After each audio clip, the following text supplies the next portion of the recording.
তুমি যদি ক্লাস 10-এ পড়ছো অথবা ক্লাস 10 পাস করে গেছো, তবে তুমি অবশ্যই জানো যে কিভাবে 12 এর বর্গমূল নির্ণয় করতে হয় জ্যামিতিক উপায়ে। মানে জ্যামিতিক উপায়ে 12 এর বর্গমূল, 21 এর বর্গমূল, এই 30 এর বর্গমূল, 32 এর বর্গমূল, এরকম সংখ্যাগুলোর বর্গমূল জ্যামিতিক উপায়ে কিভাবে নির্ণয় করতে হয় তা তুমি জেনে গেছো বা শিখেছো। কারণ তোমাদের এটা সিলেবাসে ছিল মধ্য সমানুপাতি নির্ণয়ের সিলেবাসে। কিভাবে মধ্য সমানুপাতি নির্ণয় করতে হয় সেই চ্যাপ্টারে জ্যামিতিক পদ্ধতিতে এটা সম্পাদ্যর মধ্যে ছিল, তাতে এই সমস্ত সংখ্যার বর্গমূল নির্ণয় করা তোমরা জেনেছো। আজকে আমি তোমাদের বলবো, খুব সম্ভবত আমি প্রথম তোমাদের বলতে চলেছি যে কিভাবে তোমরা খুব বড় সংখ্যা, যেমন ধরা যাক 1500, এই 1500-র বর্গমূল নির্ণয় করবে জ্যামিতিক উপায়ে, যে পদ্ধতিতে তোমরা মাধ্যমিকে শিখেছো বর্গমূল নির্ণয় সম্পাদ্যের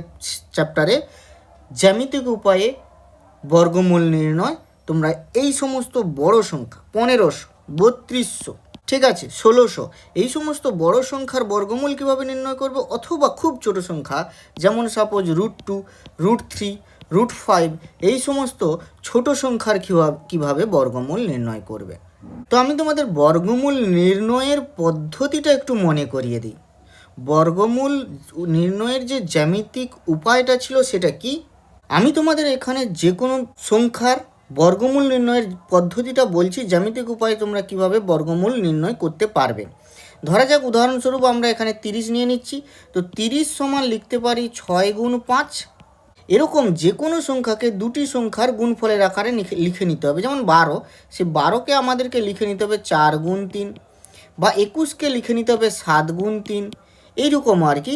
5কে লিখে নিতে হবে 5 গুণ 1, এরকম যে কোনো গুণফলের আকারে লেখা যেতে পারে। 5কে এরকমও লেখা যেতে পারে 2.5 গুণ 2, এটাও লেখা যেতে পারে, এভাবেও করা যেতে পারে। তো এই যে দুটি সংখ্যার গুণফলের আকারে লেখা হলো, এরপরে আমরা কি করব, স্কেলের সাহায্যে দুটি সরল রেখাংশ নেব, একটা 5 সেন্টিমিটারের আর একটা 6 সেন্টিমিটারের। আমি এখানে যে ড্রয়িংগুলো করছি স্কেলড নয়, অর্থাৎ সঠিক মাপ নিয়ে করছি না, তবে মোটামুটি বোঝানোর জন্য বলে দিচ্ছি। তাহলে এটা নিলাম 5 সেন্টিমিটার, এটা নিলাম 6 সেন্টিমিটার। তাহলে এই 5 সেন্টিমিটার ও 6 সেন্টিমিটারের দুটি সরলরেখাংশ অঙ্কনের পর আমরা কি করব, একটি বড় দেখে সরলরেখাংশ অঙ্কন করব। এবার এই সরলরেখাংশ থেকে পর আমরা কি করব, দুটি এই যে সরলরেখাংশ ছিল এদের মাপ নিয়ে আমরা কেটে নেব। কীরকম না, এই পেন্সিল কম্পাসের মাপ নিয়ে, পেন্সিল কম্পাসের সাহায্যে এই 5 সেন্টিমিটারের মাপ নিয়ে আমরা এখান থেকে 5 সেন্টিমিটারের সমান করে একটা অংশ কেটে নিলাম। এবার আবার এইখানে পেন্সিল কম্পাসের কাঁটা রেখে আমরা 6 সেন্টিমিটারের মাপ নিয়ে একটা অংশ আমরা কেটে নেব।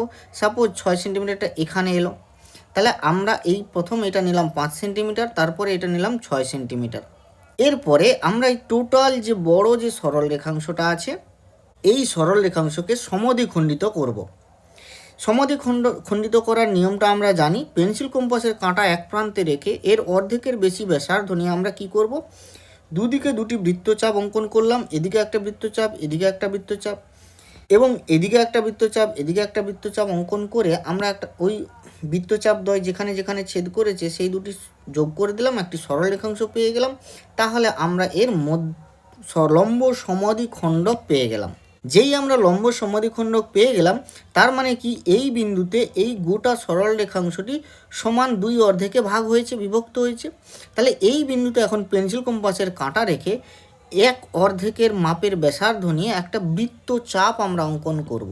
তা আমরা একটা বৃত্তচাপ অঙ্কন করলাম, মনে করা যাক এই হলো বৃত্তচাপ। 1 অর্ধেক আঁকলেই হবে, গোটা বৃত্তটা না এঁকে এই 1 অর্ধেক এঁকে নিয়েছি। এবার আমরা কি করব, এইটা ছিল গোটা আমার সরল রেখাংশ। কীরকম না, দুটি, একটা 5 সেন্টিমিটার মেপেছিলাম দিয়ে কেটে নিয়েছিলাম, তারপর একটা 6 সেন্টিমিটার মেপে নিয়েছিলাম। এই যে 5 সেন্টিমিটার যেটা এই অংশে কাটা অংশ রয়েছে, এইখানে আমরা কি করব, একটি লম্ব সরলরেখা অঙ্কন করব 90 ডিগ্রি। সেটা আমরা 90 ডিগ্রি এখানে আঁকতে জানি। আমরা কি করব, যে কোনো মাপের এখানে একটা ব্যাসার্ধের যে কোনো ব্যাসার্ধের একটা বৃত্তচাপ অঙ্কন করব।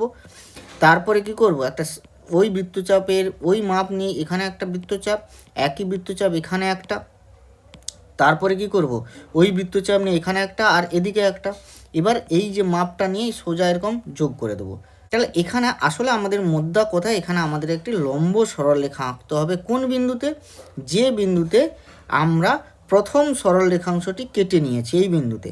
এই যে লম্ব সরলরেখাংশ পাওয়া গেল, এই সরলরেখাংশ ওই বৃত্তচাপের পরিধিতে যে বিন্দুতে ছেদ করেছে, ওই পরিধির বিন্দু পর্যন্ত আর ওই বিন্দু পর্যন্ত যে সরলরেখাংশের মোট দৈর্ঘ্য হচ্ছে, সেই দৈর্ঘ্যটাই কিন্তু এই 30-এর রুটোভার মানে বর্গমূলের মান। তার মানে এই মাপটা আমরা স্কেলের সাহায্যে নিয়ে নেব। যত সেন্টিমিটার হবে ততই হবে আমার কি না এই √30-এর মান। তার মানে এটাই হবে আমাদের সমান হবে √30। তো এবার বলি আমরা যে এটা কেন হয়, কেনই বা এটা এই মানটা √ওভার হয়।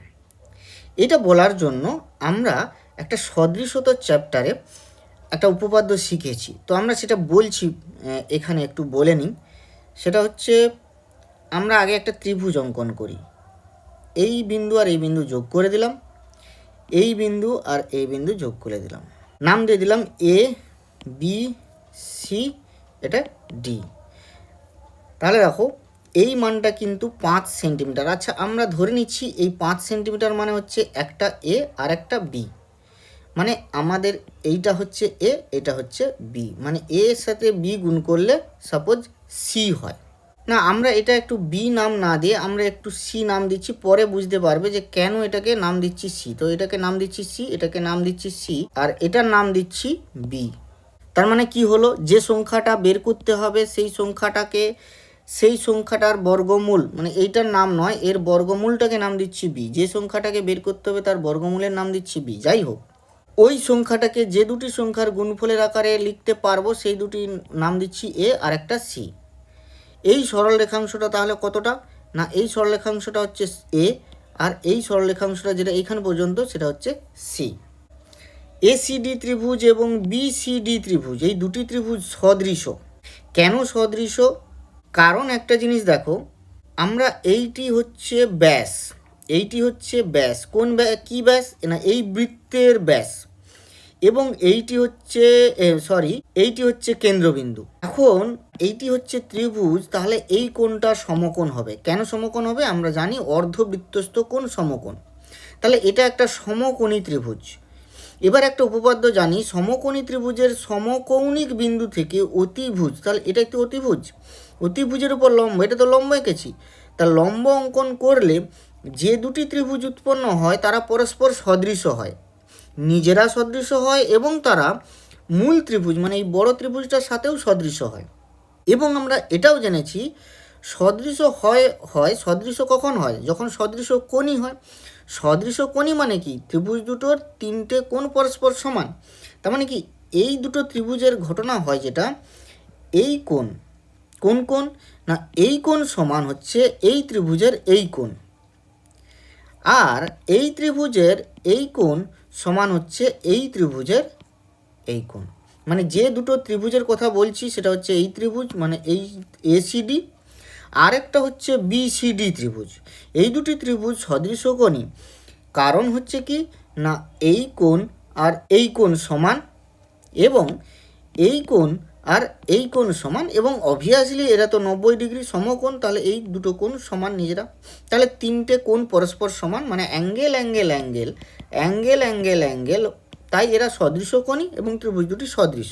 এবারে সদৃশ হয়ে গেলেই কিন্তু অনুরূপ বাহুগুলো সমানুপাতি হয়, এটা আমরা জানি। অনুরূপ বাহু কোনটা? অনুরূপ বাহু হচ্ছে এই বাহুটা, দেখো এই এই এই এই যে কোণ, এই যে কোণ, এই কোণের বিপরীত বাহু কোনটা? এইটা। আবার এটা কোন ত্রিভুজের ক্ষেত্রে? এই ত্রিভুজের ক্ষেত্রে। আবার এই কোণের বিপরীত বাহু এইটা কোন ত্রিভুজের ক্ষেত্রে? এটা এই ত্রিভুজের ক্ষেত্রে।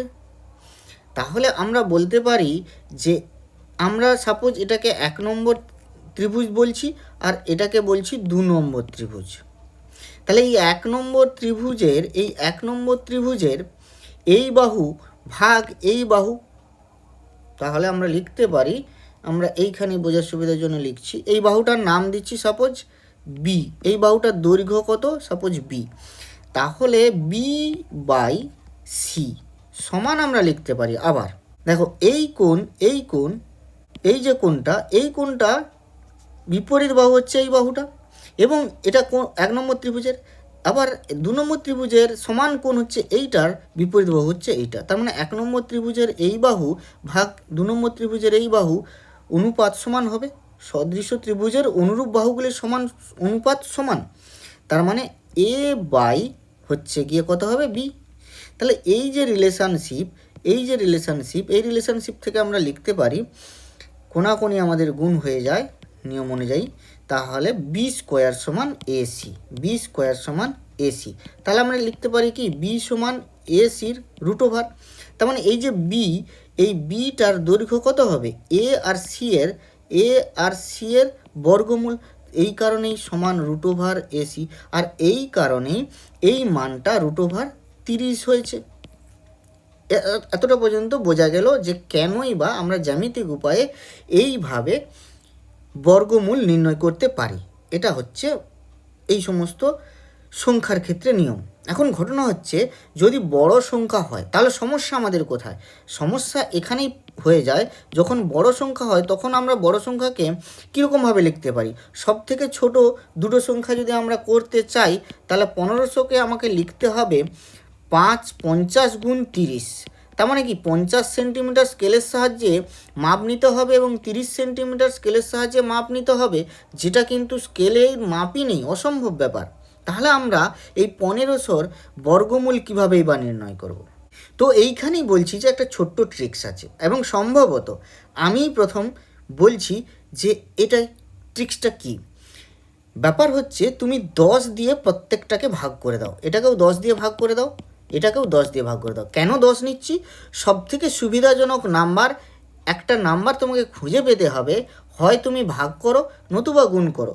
ছোট সংখ্যার ক্ষেত্রে তোমাকে গুণ করতে হবে কোনো একটা নাম্বার দিয়ে, বড় সংখ্যার ক্ষেত্রে ভাগ করতে হবে কোনো একটা নাম্বার দিয়ে। আমার এখানে সবথেকে সুবিধাজনক নাম্বার হচ্ছে 10। আমি যদি 10 দিয়ে ভাগ করি 50কে, তাহলে আমার এই সংখ্যাটা চলে আসে, ইকুইভ্যালেন্ট সিস্টেমটা চলে আসে 5×3। ক্লিয়ার? এরপরে আমরা অ্যাজ ইউজুয়াল যেমনভাবে অঙ্ক করি, আমরা জ্যামিতিক পদ্ধতিতে যেমনভাবে মান নির্ণয় করলাম, এটার √30-এর মান নির্ণয় করা দেখালাম, এক্স্যাক্টলি সেম ওয়েতে আমরা কিন্তু এর মানটা নির্ণয় করব। তো এখানে একটা মান আসবে, এই যে মানটা স্কেলের সাহায্যে আমরা এই মাপটা পাবো, সেই মানটাকে আমরা আবার কী করব, 10 দিয়ে গুণ করে দেবো। আমরা ভাগ করেছিলাম এখানে, এবার 10 দিয়ে গুণ করে দেবো।